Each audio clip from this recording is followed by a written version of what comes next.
Well, Hoffman did it again. A blown save leading to a loss. Oh, my goodness. Here we go.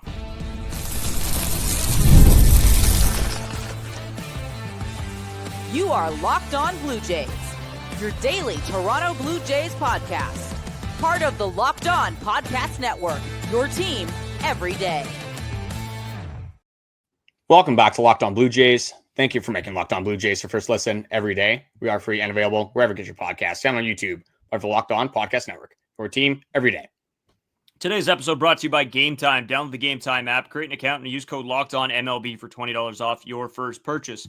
As always, I'm Brayden Iwasko. He's Carter First. You can find us on Twitter, Brayden5 Iwasko, Carter First too, as well on our main Twitter account at Locked On Jays. You can hit us up on Instagram, TikTok, both at Locked On Blue Jays. And if you haven't subscribed here on YouTube already, make sure you do that. You get your shorts, your podcasts, your live streams, your videos, the whole ordeal. Yeah, and it's free. You might as well do it. And it means everything to us. So, yeah, help us out. Drop that subscription. Lots to get into. Jeff Hoffman, once again, blown a save. And I know, goodness, I don't know where to start here. I know there's going to be a ton of comments about Hoffman. And to be honest with everybody, I don't know where my head's at with him because this stuff cannot happen in the playoffs. This bullpen as a whole has been terrible in August. We'll get into all that. We'll talk a little bit about the offense and a couple of the injuries, as there was a couple hand injuries in this past game that we'll talk about, Ernie, Clement, and Alejandro, Kirk. We'll talk about that later on in the show and obviously tee up Game 3. Carter, my man, I'll start here with you. This game seemed gettable to lead you then towards a sweep. And the bullpen absolutely craps the bed. Hoffman in particular. I don't know. You know what? We've already gotten a million text messages from friends and buddies and people that listen to the show.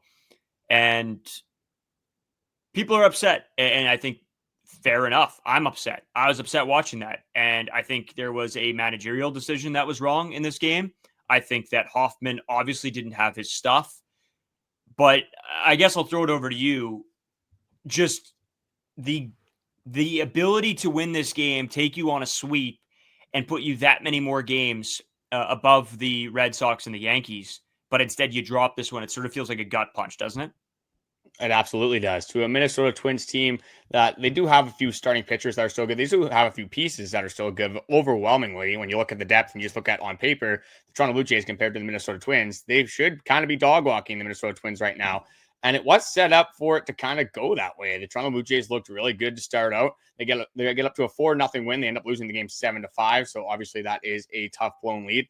And like you said, it's directly from the bullpen as well. And whenever we talk about Jeff Hoffman and his blowups, it's always with the command every single time. And with Jeff Hoffman, you can notice immediately that the command is not there. And that happened once again, unfortunately, in this game. But Mickey Gasper comes up to the plate. And like, this is the issue that I have with this game in particular, is you're going against Mickey Gasper, Austin Martin, and then I think you have Ryan Jeffers come in to pinch hit at some point after that. You're against the bottom of the lineup. You're against Austin Martin, who is a former Blue Jays draft pick who really hasn't done anything at the MLB level. Mickey Gasper, I want to look into his stats. I believe they said on the broadcast he's in like 150. Had a 3-hit game, though. Didn't look like he was hitting 150 in this game, that's for sure. But you give up a home run right away on a ball, again, right over the middle. And it doesn't matter who it is. It could be Mickey Gasper or Aaron Judge. You get a ball over the middle of the plate when you're sitting on that specific pitch. A lot of those times is going to be launched into the outfield seats. And Austin Martin hits a single. One thing we've seen with Jeff Hoffman recently is that it seems like, I don't know if it's him getting flustered and him almost forgetting about the runner, but he has the exact same leg kick and the exact same delivery, whether there's a runner on base or not on base. And I think teams are really starting to pick up on that. You saw it in the Miami Marlins series. You saw it here, obviously, in this game as well, is that they got his timing down pat. Easily steals second base. Brooks Lee hit by a pitch once again. He was hit by a pitch after that. And right there, you can tell Jeff Hoffman, like, that's probably when you should take him out. Even before that, when Austin Martin probably steals a base, like, that might not be a bad time to take him out. You have to get Ryan Jeffers for the third hitter, obviously. But you can tell right there he doesn't have his best stuff. You can tell that this game is on the way to being a blown save. And it already was a blown save at that point because the game was tied at 4-4. You have Yariel Rodriguez warming up in the bullpen. doesn't really make a lot of sense why you're not going away from Jeff Hoffman here. And then Matt Wallner comes in, has 3 home runs already in this series. Before it was Royce Lewis. Now it's Matt Wallner, just absolutely ending our hopes and dreams, seems like, in these Toronto Blue Jays games against the Twins. But a game that's, like you said, was just firmly in your grasp. When you see the New York Yankees won, you see the Boston Red Sox won, you see just the gauntlet of the schedule that you have coming up, 4 tough series in a row. When you look across the AL East to the Yankees and you look at their schedule, doesn't even compare to the Toronto Blue Jays. So in a series that you really want to take advantage of, and I said after beating Joe Ryan, you beat the best pitcher that you were going to face in that series. We were kind of looking for a sweep. We were still looking for a series win. You can still accomplish a series win, but it always sucks to lose baseball games when you're up going into the 9th inning. And I think one of the most upsetting things out of all of this to me is the fact that, okay, he blows the save, and yet you don't then immediately turn around and go to Yariel Rodriguez. I mean, me and you, we were in opposite rooms. I was sitting in my room, you were sitting in the living room, and we're both yelling at the TV, take him out, take him out, take him out. He's done. He doesn't got the stuff today. And instead, you let him go out there and now give up a 3-run shot, which puts the game out of reach. If that game's tied, you come up the next inning and you would have won that game.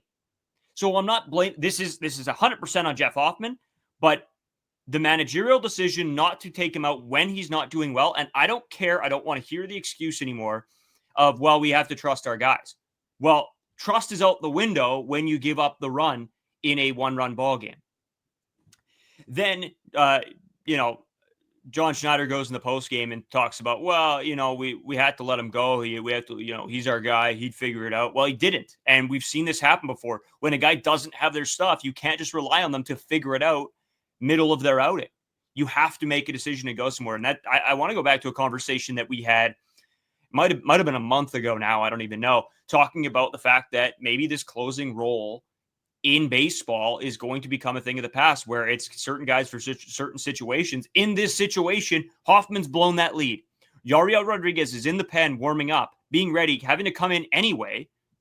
Why not just go to him in that situation? Hopefully he shuts the door, because it's the lesser of 2 evils. You know that Hoffman doesn't have it tonight. You don't know that Yariel Rodriguez doesn't have it. He might go out there and be an absolute gem, and it might be a tie ball game, leaving that inning for the boys then to go and win the game 5-4. But instead, you're down 3 runs playing the bottom of the 9th with Andres Gimenez, Ty France, and then the top of the order. I was just a little bit blown away, and I think this was a bad decision by John Schneider. And I think that if we get into a playoff situation and you see that Jeff Hoffman doesn't have his stuff, because he's going to be the closer for this team, I'm not convinced that this team is going to change anything up in the last month of the season. So he will be the closer for this team in the playoffs. But we talk about decisions having to be made quickly. This is a decision that would have had to have been made quickly. And John Schneider sort of drops the ball here for me. And I've liked most of the stuff that John Schneider's done this season. This was a situation that he dropped the ball. This should have been a Yariel Rodriguez game, 4-4, and the boys should have won this in the 9th inning. See, and I'm even okay with keeping Jeff Hoffman in after he gives up that solo shot. Like, it does suck, obviously, and it is, definitely a direct hit to the ego, but like, you trust your closer in that scenario. Again, it's not the pitch that you want, but you still want to give him at least one more chance. But as soon as you hit Brooks Lee, I mean, get the guy out of there. Like, and then you get Ryan Jeffries, you get it out there, you get a hard hit ball to center field. It almost looks like we were just waiting for the home run swing to come up. And it's Matt Wallner, who again has 2 home runs already in the series. Jeff Hoffman throws 1 pitch. It's right down the middle, and it's just absolutely launched into the night sky at Rogers Field, or at Rogers Center. And it's just one of those things where with Jeff Hoffman, we've seen it all year, is that once it does go bad, and you can see when it is starting to go bad, he's not going to be able to work himself out of that, especially when the command is all over the place. Through 25 pitches, only 12 of them were strikes. You're not going to have a lot of success if you are not in the strike zone, especially against the bottom of the order. That's a lot of the time when we see Jeff Hoffman struggle, is that he's walking the first batter, and walks lead to a lot of trouble, especially in the 9th inning, especially at the bottom order of the order. I don't care who the top of the order is. The top of the order is your best hitters. The top of the order is the guys you want to come up in those clutch scenarios. And if you're Jeff Hoffman, you can get to this bottom of the order. You can kind of avoid this whole mess more than likely. But you brought up something about the platoon option with Jeff Hoffman. And again, when you look at the stats and you maybe look at the analytics, it's probably a lot easier of a thing for us to talk about, sitting at our desks, not being in the dugout with all of these guys for 162 games. Not even just that. There's some of these guys that have been with this Toronto Blue Jays club and with John Schneider for multiple years in a row, 3 years, 4 years, 5 years. So it's very easy to say for us to say, oh, like the numbers say to put this guy in this situation. But when you're a manager of a dugout, you kind of have to trust a person a little bit as well. And I'm not saying if there's 3 lefties that are coming up, that just because Jeff Hoffman is, your closer in quotation marks, that's why you got to throw him out there. No, if there is a situation where, at least for Brendan Little, and you have it from that side, you have a lefty that has been very good for your baseball team all year, and there's 3 lefties coming up, that's a situation where I don't mind Brendan Little to go into. But you look across the board with a lot of these relief pitchers and all these guys that could close for the Toronto Blue Jays, and they all have their positives and negatives. You look at Seranthony Dominguez, he has all the stuff in the world, but he could literally walk into some walking trouble and, have 2-3 walks in the inning. And then all it takes is, a fly ball, a single, and then that's a little bit of a blow up there. Brendan Little, we already know about the command. We know about his sometimes has the inability to throw strikes, especially with that knuckle curve. Hitters lay off, and there you go. The same thing. Get some walks with Brendan Little. Barland, secondary stuff isn't great. The knuckle curve is a very good pitch with the fastball, like we talked about in the previous episode. Not the most movement on it. Can stay flat at sometimes, and does allow some hard contact from time to time as well. Another guy there, Yariel Rodriguez, kind of been up and down. Like you could look at anyone else in this bullpen, and everyone is going to have their struggles. So all I kind of wanted to say here is that I don't know if there's an easy option. I think the easiest, at least for the manager, would be with Jeff Hoffman. He's top 5 in saves in the league still. Like this guy has been good for your baseball team. But I think the fix here is that when John Schneider sees that Jeff Hoffman is struggling, you got to yank him right away. You cannot let this play out, especially in a playoff scenario. Again, maybe there's a quicker leash in a playoff scenario. You got to look at like bullpen rest, who's throwing in on what day specifically, all that kind of stuff. But you just had a Shane Bieber start where it was only Tommy Nass and Justin Brules. You had pretty much everyone available. Just overwhelmingly just a bad day, unfortunately, here for the Toronto Blue Jays after it started out really hot for the ball club. Yeah, Carter. And there's one thing in particular I want to get into in regards to Jeff Hoffman and just why I think the command has been a little bit of a problem. I'll get into that sort of when we come back from the break. But yeah, I guess to sum up everything, I'm not asking for a complete platoon. I'm just saying exactly what you said is if you see things aren't going well, make a decision quicker. That's it. I don't need a platoon. I think Hoffman has been very good and can be very good. But on the days he doesn't have it, you have to be ready to go to somebody else. And that's, at the end of the day, all we can ask for. Because a lot of pitching is, hey, who has their stuff this day? Is it one of those great outings that you talk about? Is it one of those mediocre, fine outings? Or is it a bad outing? This was a bad outing. And so you've got to realize that right away and make the decision. But in saying that, I know you want to get into just how the relievers have been in the month of August, because it hasn't been good, to say the very least. I'm going to get into just a piece that I have specifically on Hoffman and why I think things are going maybe a little bit different and why he's having a little bit more trouble with command this season. So we'll take a quick break. We'll come back. We'll talk all about that. Today's episode brought to you by Game Time. I always talk about Game Time and how much I love using this app, this site, because it's the only place I want to go to get my tickets. There's nothing like catching a ball game live. The energy, the crowd, the chance to see your team in person, but actually getting tickets, that's the tough part. Queues, login screens, surprise fees. It takes all the fun out of it. The surprise fees thing is maybe my biggest complaint with most ticketing apps is the fact that I think I know what I'm paying. Then you get to the checkout or get to the whatever, and it ends up costing you an extra $20. I don't understand that. That's why Game Time is great. Game Time shows you the whole price right up front. The app gives you the advantage back to fans. Game Time is fast, easy, and backed by the Game Time guarantee. You always get 100% authentic tickets delivered on time and the best priced tickets. Plus, all fees are included, so the price you see there is the price you pay. Download the Game Time app, create an account, and use code LOCKEDONMLB for $20 off your first purchase. Terms apply. Again, that's promo code LOCKEDONMLB for $20 off. Swipe, tap, ticket, go. Download Game Time today. Today's episode also brought to you by FanDuel. Man, if you're not ready to throw on the bets, I don't know what's happening, because football season's almost back. Baseball playoffs are right around the corner. Hockey's about to start again. There are so many great options to bet on, and FanDuel is the place to do that. And with the NFL season almost here, FanDuel is making sure you're ready for kickoff with a can't-miss offer. Right now, new customers can bet just $5, and if your bet wins, you'll get $300 in bonus bets to use across the app. That is a crazy amount of money in bonus bets. That could be turned right into real money, real cash for you. There is no better deal. That's the best deal I've ever seen. I've seen the 200s, the 150s sometimes. I've never seen it reach the $300 in bonus bets. So take advantage of that right now. Win that first $5 bet and make sure you get those $300 in bonus bets. So are you ready to play? Download the FanDuel app now by visiting FanDuel.com to get started. That's FanDuel.com to place your first $5 bet. So Carter, continuing on, I did want to just start off with finishing up the conversation around Jeff Hoffman and a little bit of why I think he may be struggling a little bit more with command than in years past. And there's really one thing, and I did a little bit of a deep dive trying to figure it out because we talk about this a lot.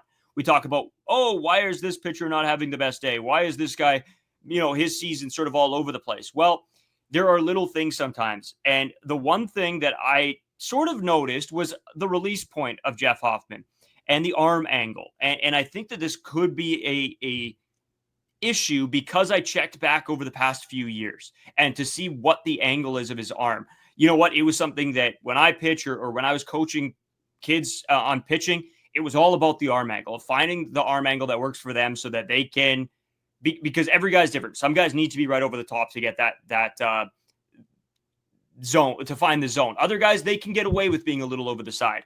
But talking about Hoffman in particular, he's got a 37-degree arm angle this season. Last year, he was up to a 40.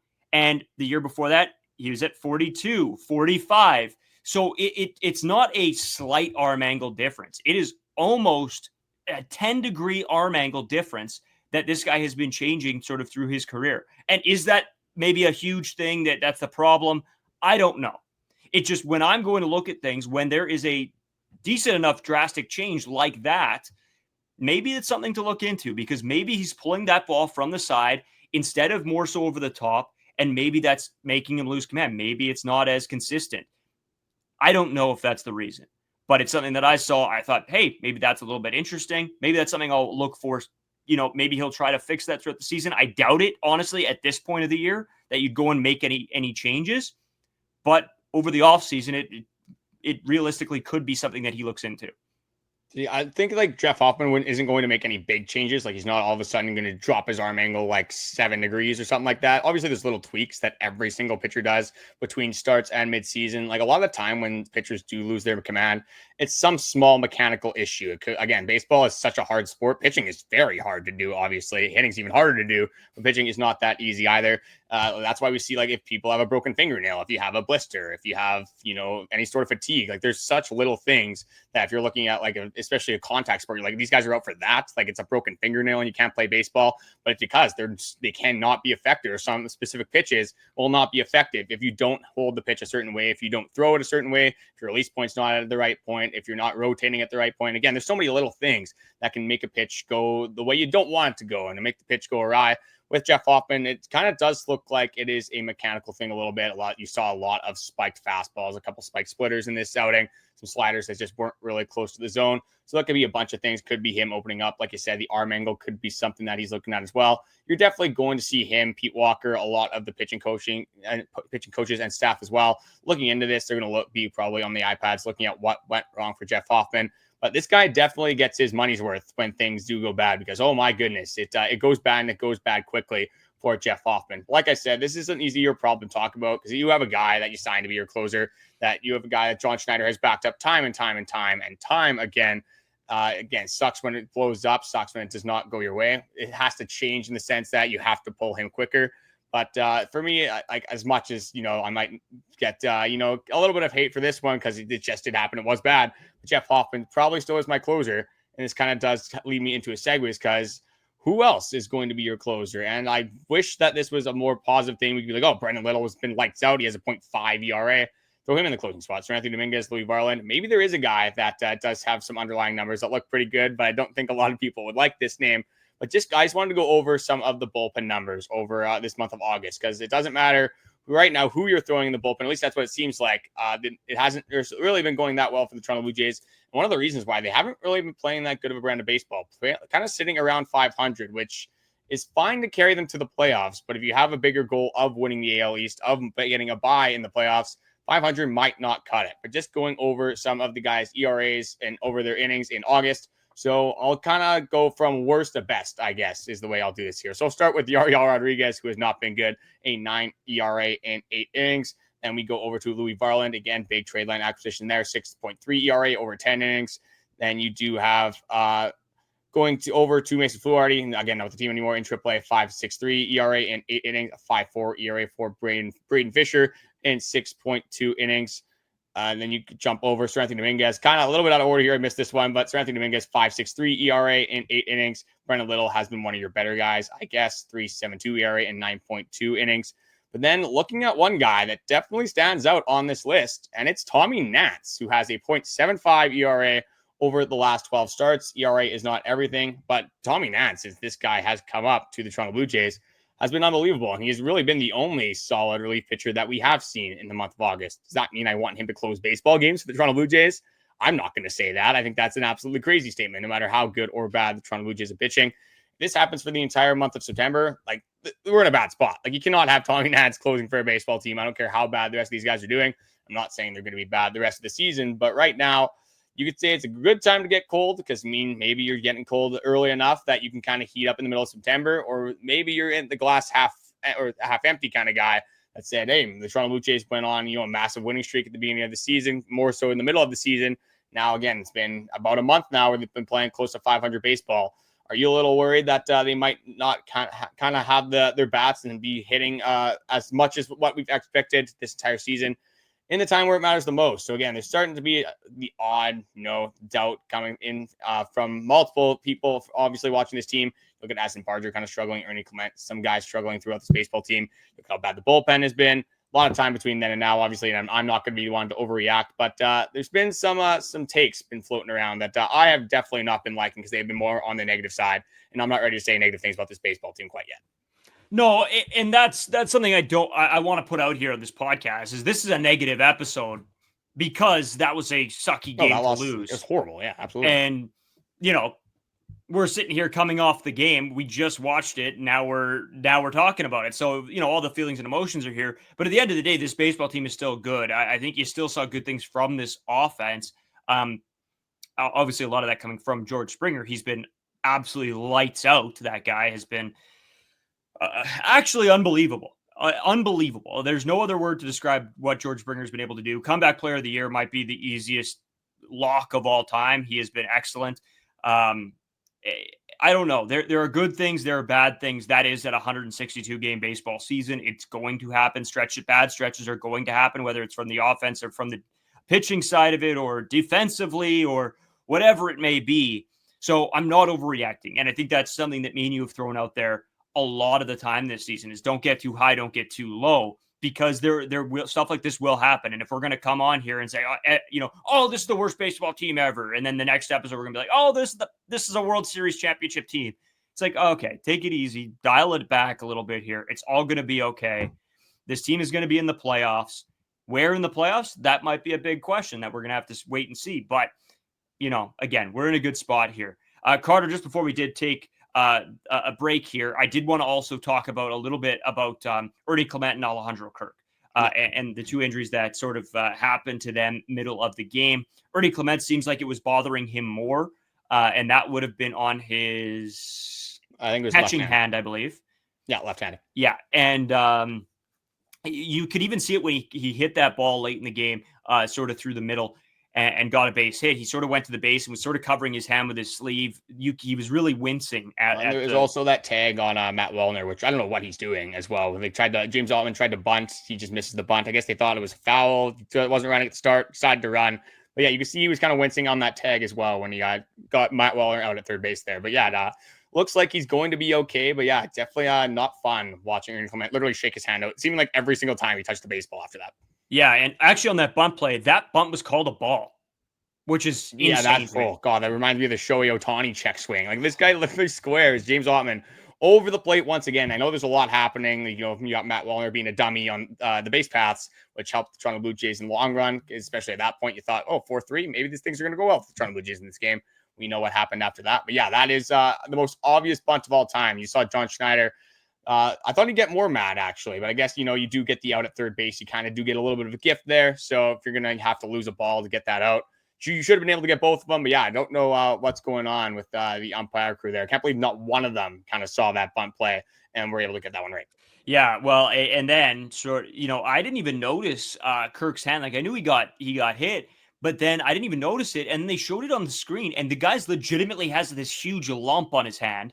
But obviously, you're dangling your arm, whether you're behind the dish, you're running the bases, whatever it is. Your arm's dangling, blood flow gets to there, it's swollen. He was still able to throw the ball. Seemed okay. He gave a couple winces, but honestly, he seemed fine. Continued to play the whole game, so I have almost no worries with that one either, really. Yeah, I think these guys both will be fine, but it's been crazy with Tyler Heineman and Alejandro Kirk, especially just with the foul balls. I know Alejandro Kirk is just seemingly getting in the way of whether it's bats, balls, cleats is going to happen, maybe some batting helmets. Like it seems like just hasn't had a lot of luck on Alejandro Kirk's side. Luckily, there hasn't been like a major injury, knock on wood for that, because we've seen how this line can definitely thin out even if there is one injury on this Toronto Blue Jays staff. But yeah, it looks like they're both going to be okay, which is definitely a very good thing for the Toronto Blue Jays in the long run. But before we do kind of go into the third game of the series, you did bring him up a little bit, but I wanted to go into a deep dive of this guy because, like you said, it's been absolutely ridiculous. Comeback player of the year. And who would have predicted it? We did not have it. A lot of other people didn't have it. And I'm going to go over his league stats to kind of just encapsulate how good this season has been for George Springer. But like, my goodness, dude, another 2 home runs in this game. One of them's hit 445, one's 433. It's absolutely nuked. It's pretty much at the same spot at the Rogers Center, left center field. Like, such fun swings that George Springer has been having. And it seemed like he's kind of had a little bit more tilt into the swing this year. It looks like he's trying to do damage. We've talked about him sacrificing some of the strikeout stuff to get the ball in the air. And George Springer's definitely being successful at getting the ball in the air. Might have the most home runs in any season with the Toronto Blue Jays, and it's in his age 35 season.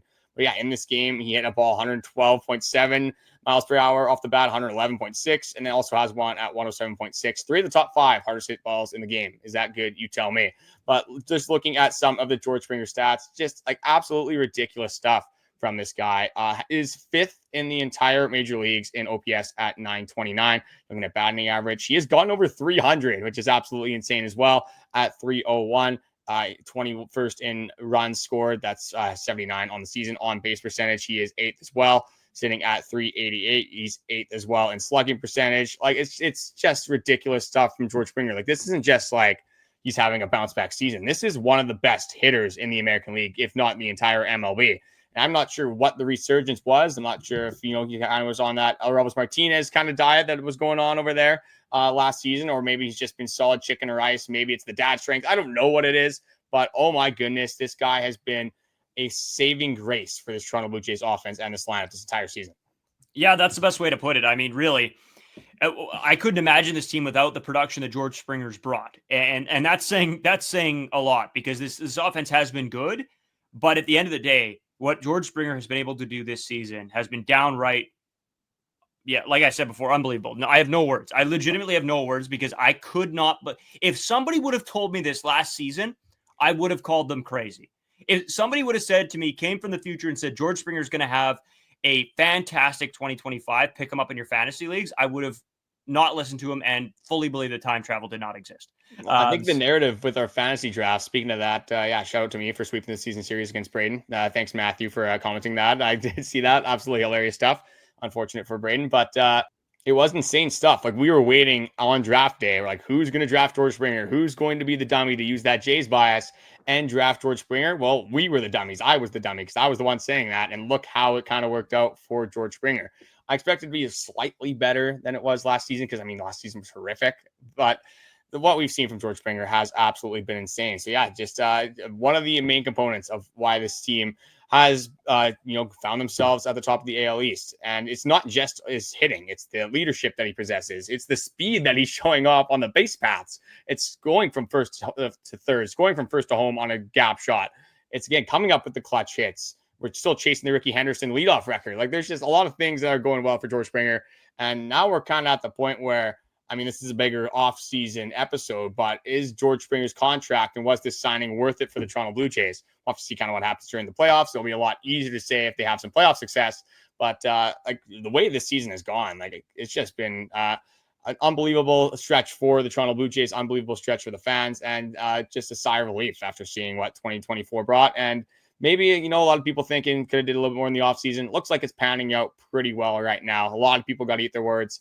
And I think me and you were probably had some takes out there that we got to be eating our words on as well. I said one of these days I'm gonna bring back the hot takes episode we did like right at the start of the season, because I cannot remember for the life of me what they were, or all of them anyway. So that was a little while ago. There's been a few baseball games between then and now. One or 2 months for sure. Anyway, I'll bring those back one day. Maybe we'll do a reaction to the all of the picks, and me and Carter can then give our thoughts on those. Probably in the off season, we'll take a good solid look back. But in saying all that, Carter, we could do have a third game to tee up here, so we'll take a quick break, and we'll be right back. Today's episode is sponsored by Upside. Hey, Locked On Blue Jays fans, are you still paying full price for gas? Stop leaving money behind and get real cash back every time you fill up with the free Upside app. Simply download the free Upside app in the App Store or Google Play Store right now and start earning cash at the pump today. You can use my limited time promo code SEASON and get an extra 25 cents back per gallon on your first fill up. You can make up to $300 a year just from buying the gas that you already needed. At first, I thought it was too good to be true, but it is totally legit. Real people are getting paid just to make their daily commutes, and you can too. Plus, you can cash out at any time to your bank account, PayPal, or an e-gift card for Amazon and other brands. Don't let this offer drive on by. Download the free Upside app now using my limited time promo code SEASON for a limited time 25 cent per gallon bonus. That's promo code SEASON. And this is the disclaimer. Offers vary by user and location. Go to upside.com for the terms and conditions.